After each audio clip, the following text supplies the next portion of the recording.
सबसे पहले हम पढ़ने लगे हैं ऑर्गेनिक कंपाउंड्स की classification on the basis of structure.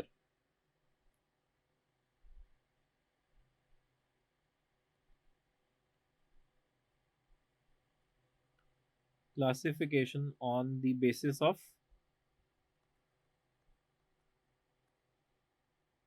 Structure. Organic compounds को हम दो क्लासेस में क्लासिफाई करते हैं on the basis of their structure की बिना पे। तो एक होते हैं हमारे पास ओपन चेन या एसाइक्लिक या एलिफेटिक कंपाउंड्स। एक होते हैं हमारे पास ओपन चेन या एसाइक्लिक या एलिफेटिक। अच्छा, दूसरे कौन से होते हैं हमारे पास? दूसरे वो हैं जो रिंग की फॉर्म में होते हैं, उनको हम कहते हैं क्लोज्ड चेन और साइक्लिक और रिंग कंपाउंड्स। ठीक है, स्ट्रक्चर की बिना पे ऑर्गेनिक कंपाउंड्स दो तरह के हो सकते हैं, या तो उनकी ओपन चेन होगी या उनकी क्लोज चेन होगी, या उसमें रिंग होगा या उसमें रिंग नहीं होगा। अच्छा, ओपन चेन में मैं एग्जांपल दे रहा हूं। ओपन चेन में जैसे कि कार्बन एटम्स जो है उसके दोनों टर्मिनल्स फ्री हैं हमारे पास। मैं इसकी एग्जांपल दे रहा हूं, CH3 CH2 CH2 CH3। अब ये जो होते हैं ना, ये इसको हम कहते हैं कार्बन चेन का टर्मिनल। ये कार्बन चेन का क्या होता है? टर्मिनल। ये भी टर्मिनल है और ये भी टर्मिनल है। तो जब ये दोनों टर्मिनल फ्री हो तो इसका मतलब ये ओपन चेन है। जब ये टर्मिनल क्या हो? फ्री हो, तो इसका मतलब ये ओपन चेन कंपाउंड है। तो इसमें कार्बन एटम्स की जो टर्मिनल्स हैं वो फ्री हैं, तो लिहाजा ये ओपन चेन है, ये रिंग नहीं है। या ए साइक्लिक है। ए का मतलब नहीं, साइक्लिक यानी कि साइकिल नहीं है। अब ओपन चेन या ए साइक्लिक या एलिफेटिक हाइड्रोकार्बन्स, एलिफेटिक कंपाउंड्स जो हैं वो दो तरह के होते हैं। एक होते हैं हमारे पास स्ट्रेट चेन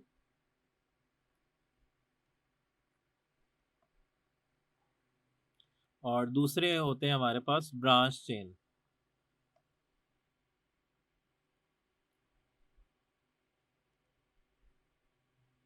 ठीक है, स्ट्रेट चेन जो मैंने एग्जांपल दी है वो हमारे पास स्ट्रेट चेन की ही एग्जांपल है। तो एग्जांपल है CH3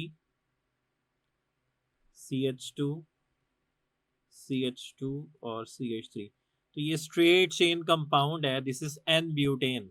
अच्छा, इसी चेन में से अगर मैं एक कार्बन निकाल लूं तो मेरे पास चेन में कितने कार्बन रह जाएंगे? 3 कार्बन रह जाएंगे। 1 2 3। अब जो आपने कार्बन निकाला है वो आपने इसकी ब्रांच में लगा देना है। टर्मिनल को छोड़ के आपने ब्रांच बनानी होती है। अगर आप कार्बन को दोबारा टर्मिनल पे लगाओगे तो वो ब्रांच नहीं बनेगी, वो फिर से चेन बन जाएगी। तो ब्रांच बनाने के लिए आपने टर्मिनल्स को छोड़ के जो आपका सेंटर है वहां पर आपने ब्रांच बनानी होती है। ठीक है, तो इसमें आपने ब्रांच बना ली। तो अब आपने हर कार्बन के 4 बॉन्ड्स पूरे कर देने हैं।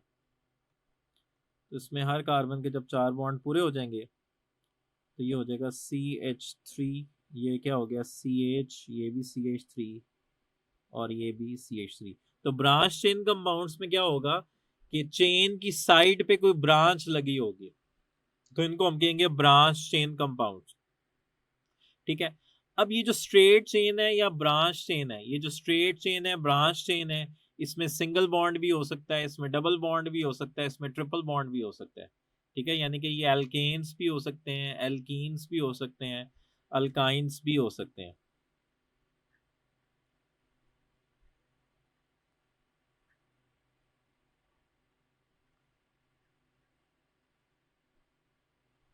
बाकी फंक्शनल ग्रुप्स भी आ जाएंगे जो भी स्ट्रेट चेन में है। ठीक है, यानी कि ये जो चेन है इसमें मैं कह रहा हूं कि अनसेचुरेशन भी हो सकती है, सेचुरेशन भी हो सकती है, डबल बॉन्ड ट्रिपल बॉन्ड्स भी आ सकते हैं। ठीक है, स्ट्रेट चेन में। अब हम चल रहे हैं क्लोज चेन या साइक्लिक या रिंग कंपाउंड्स की तरफ।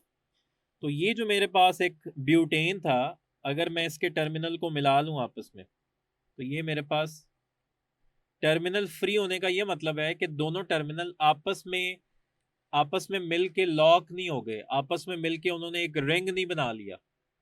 ठीक है, अभी जैसे कि मैं इसकी एग्जांपल देने लगा हूं आपको। तो ये मेरे पास ब्यूटेन है, एन ब्यूटेन। ठीक है, ये अभी दोनों के टर्मिनल फ्री नजर आ रहे हैं ना आपको। मैंने क्या किया, मैंने इन दोनों के टर्मिनल को ज्वाइन कर दिया। तो ज्वाइन करूंगा तो रिंग बनेगा। तो दोनों टर्मिनल्स को जब आपने ज्वाइन किया तो फिर कार्बन अपना अपना एक हाइड्रोजन कम कर देगा, तो ये दोनों CH2 पे आ जाएंगे। तो अब दोनों टर्मिनल्स ने आपस में बॉन्ड बना लिया, तो अब ये रिंग फॉर्म बन गई। तो जब टर्मिनल्स फ्री नहीं हैं, टर्मिनल्स ने आपस में मिलके बॉन्ड बना लिया, तो वो रिंग की फॉर्म में आ गया, साइक्लिक फॉर्म में आ गया। अब ये 4 कार्बन वाली ब्यूटेन तो है, लेकिन चूंकि ये साइक्लिक फॉर्म में है तो ये साइक्लोब्यूटेन है। ठीक है, अब ये जो क्लोज चेन या साइक्लिक या रिंग कंपाउंड्स हैं, ये आगे दो तरह के होते हैं जी। दो तरह के कौन कौन से होते हैं? एक होते हैं हमारे पास होमोसाइक्लिक कंपाउंड्स, होमोसाइक्लिक या कार्बोसाइक्लिक। अभी मैं बताता हूं कि ये कार्बोसाइक्लिक क्यों है।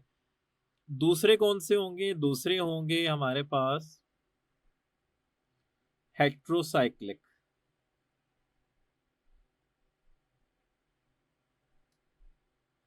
तो दो तरह के कंपाउंड्स होते हैं हमारे पास। ये जो क्लोज चेन है ये दो तरह के होते हैं, एक होमोसाइक्लिक और दूसरे हेट्रोसाइक्लिक।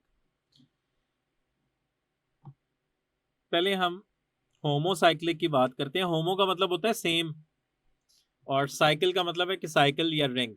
तो वो जो रिंग बना हुआ है वो कार्बन से ही बना होगा ना। होमो का मतलब है सेम, यानी कि वो रिंग रिंग जो बना हुआ है वो एक ही एलिमेंट से मिलके बना हुआ है, और वो रिंग सिर्फ कार्बन से ही मिलके बनता है ना। कार्बन के अलावा कोई और तो नहीं ना ऑर्गेनिक कंपाउंड है जो इसकी बैकबोन बनाए, नहीं। वो बैकबोन सिर्फ कार्बन ही बना सकता है। दैट्स वाई उसको हम कार्बोसाइक्लिक भी कहते हैं, क्योंकि वो रिंग कार्बन ने ही बनाया हुआ है। सो ये क्या है? Contain ring of entirely carbon atom, contains ring of entirely carbon atom। तो जैसे कि अभी मैंने एग्जांपल दी थी आपको साइक्लोब्यूटेन की, साइक्लोप्रोपेन की। अगर हम एग्जांपल देखें तो ये मेरे पास है 3 कॉर्नर वाली, ये क्या होगी? साइक्लोप्रोपेन। तो इसमें जो रिंग है वो कार्बन का बना हुआ है, रिंग में एक ही तरह का एलिमेंट है, वो है कार्बन, इसलिए कार्बोसाइक्लिक भी कह रहे हैं। 4 कॉर्नर वाला क्या हो जाएगा? साइक्लोब्यूटेन। 5 कॉर्नर वाला क्या हो जाएगा? साइक्लोपेंटेन।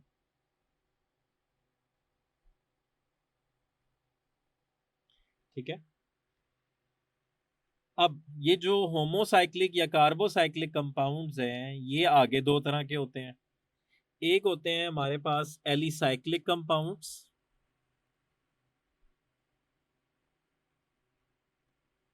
और दूसरे होते हैं हमारे पास एरोमेटिक कंपाउंड्स।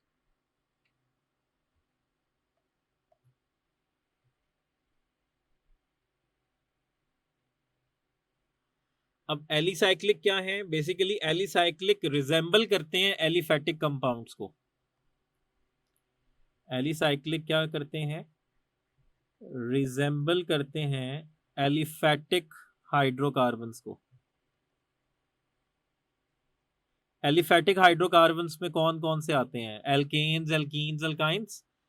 तो एल्केन्स, एल्कीन्स, अल्काइंस जब साइक्लिक फॉर्म में आ जाएं तो वो एलिसाइक्लिक कंपाउंड्स कहलाएंगे। जैसे कि अभी मैंने एग्जांपल दी थी, तो मेरे मेरे पास है जी साइक्लोप्रोपेन। तो ये एल्केन साइक्लिक फॉर्म में आ गई। Cyclobutane, cyclopentane, cyclohexane. अच्छा, अब इसके अंदर डबल बॉन्ड, और डबल बॉन्ड भी आ सकता है, एक से ज्यादा डबल बॉन्ड भी आ सकता है। जैसे कि ये साइक्लोपेंटेन थी, तो इसमें अगर मैं एक डबल बॉन्ड ले आऊं तो ये क्या हो जाएगा, साइक्लोपेंटीन हो जाएगा। ठीक है, तो इसमें डबल बॉन्ड भी हो सकता है। तो ये हो गया हमारे पास एलिसाइक्लिक कंपाउंड्स जो कि रिजेंबल करते हैं एलिफेटिक हाइड्रोकार्बन्स को। अब दूसरे हैं हमारे पास एरोमेटिक हाइड्रोकार्बन्स जो कि होमोसाइक्लिक है। होमो का मतलब है सेम, यानी कि उसमें सिर्फ कार्बन एटम्स ही हैं। जी, साइक्लोएल्केन्स, साइक्लोएल्कीन्स, साइक्लोअल्काइंस आर एलिसाइक्लिक। जी, अच्छा हिंट दिया आपने। इसको आप सिंपली साइक्लोएल्केन्स को भी कह सकते हो, साइक्लो एल्कीन्स को भी कह सकते हो। अल्काइंस वैसे पॉसिबल नहीं है क्योंकि साइक्लिक फॉर्म में ट्रिपल बॉन्ड का आना वो ज़रा मुश्किल है। तो ज़्यादातर साइक्लो एल्केन्स और साइक्लो एल्कीन्स यही एलिसाइक्लिक हाइड्रोकार्बन्स हैं। अब है जी एरोमेटिक। एरोमेटिक कंपाउंड्स जो हैं ये दो तरह के होते हैं। एरोमेटिक कंपाउंड्स होते हैं हमारे पास, या तो ये बेंजीनॉइड कंपाउंड्स होते हैं, बेंजीनॉइड, या ये होते हैं नॉन बेंजीनॉइड।